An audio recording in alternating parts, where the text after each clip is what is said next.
ಹಣ ಜಗತ್ತಿನ greatest perfume ಆದ್ರೆ ಪ್ರೀತಿ ಅತ್ಯಂತ ಶ್ರೇಷ್ಠ ಭಾವ ಅಂತಾರೆ. ಅವನಿಗೆ ಹಣದ ಮೋಹ, ಆಕೆಗೆ ಪ್ರೀತಿಯ ದಾಹ. ಆಕೆ ಬಿಹಾರದ ಪಾಟ್ನಾದವಳು, ಅವನು ಪಶ್ಚಿಮ ಬಂಗಾಳದ ಕೋಲ್ಕತ್ತಾದವನು. ಮೀನಿನಂತ ಯುವತಿಗೆ ಆನ್ಲೈನ್ನಲ್ಲಿಯೇ ಪ್ರೀತಿಯ ಬಲೆ ಬೀಸಿದ್ದ ಬೇಟೆಗಾರ. ಆಕೆಗೆ ಮದುವೆಯಾಗಿ 4 ವರ್ಷ, ಒಂದು ಪುಟ್ಟ ಮಗು.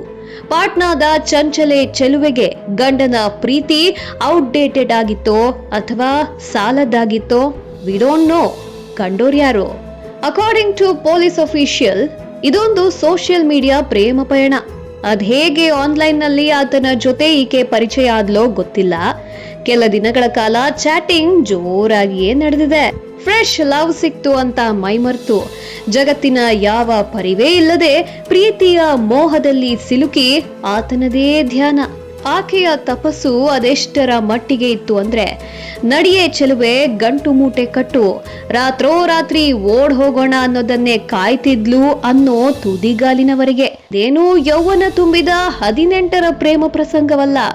ಮದುವೆಯಾಗಿ ಗಂಡ, ಮುದ್ದಾದ ಮಗುವಿರುವ ತುಂಬು ಕುಟುಂಬದ ಲವ್ ಸ್ಟೋರಿ. ಇಂದು ಪಾಟ್ನಾದ ರೈಲ್ವೆ ಜಂಕ್ಷನ್ಗೆ ಬಂದು ಬಿಡು ಅಂತ ಆತ ಕರೆದಿದ್ದೇ ತಡ. ವರ್ಷಗಟ್ಟಲೆ ವನವಾಸ ಕೂತವಳಂತೆ ಬ್ಯಾಗ್ ಹಿಡಿದು ಹೊರಟೇ ಬಿಟ್ಲು. ಗಂಟೆಗಳು ಉರುಳಿದ್ರೂ ಆನ್ಲೈನ್ ಪ್ರಿಯತಮನ ಪತ್ತೆಯೇ ಇಲ್ಲ. ಮರಿ ಕಳ್ಕೊಂಡ ಬೆಕ್ಕಿನಂತೆ ರೈಲ್ವೆ ನಿಲ್ದಾಣದಲ್ಲಿ ಅತ್ತಿಂದಿತ್ತ ಸುತ್ತಾಡಿದ್ಲು.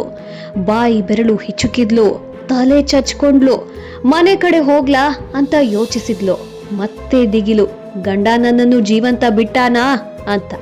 ಈಕೆಯ ಒದ್ದಾಟವನ್ನು ಕಂಡ ವ್ಯಕ್ತಿಯೊಬ್ಬ ಮಾತಿಗಿಳಿದು ಕೆಲಸ ಕೊಡಿಸುವೆ ಬಾ ಅಂತ ಪಶ್ಚಿಮ ಬಂಗಾಳದ ಕಡೆ ಕಾರ್ ತಿರುಗಿಸ್ದ. ಆಕೆಗೆ ಅವನ ಜೊತೆ ಹೋಗೋದು ಬಿಟ್ಟು ಬೇರೆ ದಾರಿನೇ ಕಂಡಿಲ್ಲ. ನಿನ್ನ ಪ್ರೇಮದ ಪರಿಯ ನಾನರಿಯೆ ಅಂತ ಪರಿತಪಿಸುತ್ತಾ ಆನ್ಲೈನ್ ಸುಂದರಿ ಕೋಲ್ಕತ್ತಾಗೆ ಹೋದ್ಲು. ಆಕೆಗೆ ದಾರಿ ತೋರಿಸುವೆ ಬಾ ಅಂತ ಕೈ ಹಿಡಿದು ಕರೆದುಕೊಂಡು ಬಂದವನು ಮನೆಯೊಂದರಲ್ಲಿ ಬಿಟ್ಟು, ಕೆಲಸ ಸಿಗೋದು ಕಷ್ಟ, 2-3 ದಿನಗಳ ಕಾಲ ಇಲ್ಲೇ ಇರು, ನಿನಗೆ ಕೆಲಸದ ವ್ಯವಸ್ಥೆ ಮಾಡ್ತೇನೆ ಅಂತ ಧೈರ್ಯ ತುಂಬಿ ಹೊರಟ. ಆಕೆ ಇದ್ದ ಮನೆಯಲ್ಲಿ ಸಾಕಷ್ಟು ಜನ ಹೆಂಗಸರು ವಾಸವಾಗಿದ್ರು. ಆಕೆಗೇನು ಗೊತ್ತು ಇದು ಕೋಲ್ಕತ್ತಾದ ಹೆಸರಾಂತ ವೇಶ್ಯಾವಾಟಿಕೆಯ ಸಾಮ್ರಾಜ್ಯ ಅಂತ. ನಾನು ಪ್ರೀತಿಸಿದ್ದ ವ್ಯಕ್ತಿ ನನ್ನ ಟ್ರ್ಯಾಪ್ ಮಾಡಿದ್ದಾನೆ. ಈ ಮನೆಗೆ ಕರೆದುಕೊಂಡು ಬಿಟ್ಟವನು ಏಜೆಂಟ್ ನನ್ನ 2 ಲಕ್ಷಕ್ಕೆ ಮಾರಿದ್ದಾನೆ ಅಂತ ಆಕೆಗೆ ಹೇಗ್ ಗೊತ್ತಾಗ್ಬೇಕು ಪಾಪ. ಆಕೆ ಈ ಕ್ಷಣದವರೆಗೂ ಪ್ರಿಯತಮನ ಮತ್ತಿನಲ್ಲಿಯೇ ತೇಲಾಡ್ತಿದ್ಲು.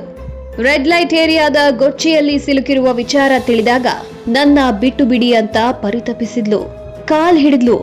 ಮನೆ ಬಿಟ್ಟು ಬರುವಾಗ ನೆನಪಾಗದ ಮನೆ, ಗಂಡ, ಪುಟ್ಟ ಮಗು ಆಗ ನೆನಪಾದ್ರು. ಕಾಲ ಮಿಂಚೋಗಿತ್ತು.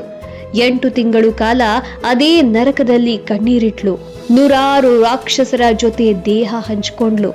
ದೇವರಲ್ಲಿ ಪರಿಪರಿಯಾಗಿ ಬೇಡ್ಕೊಂಡ್ಲು. ದೇವರಿಗೆ ಶಪಿಸಿದ್ಲು.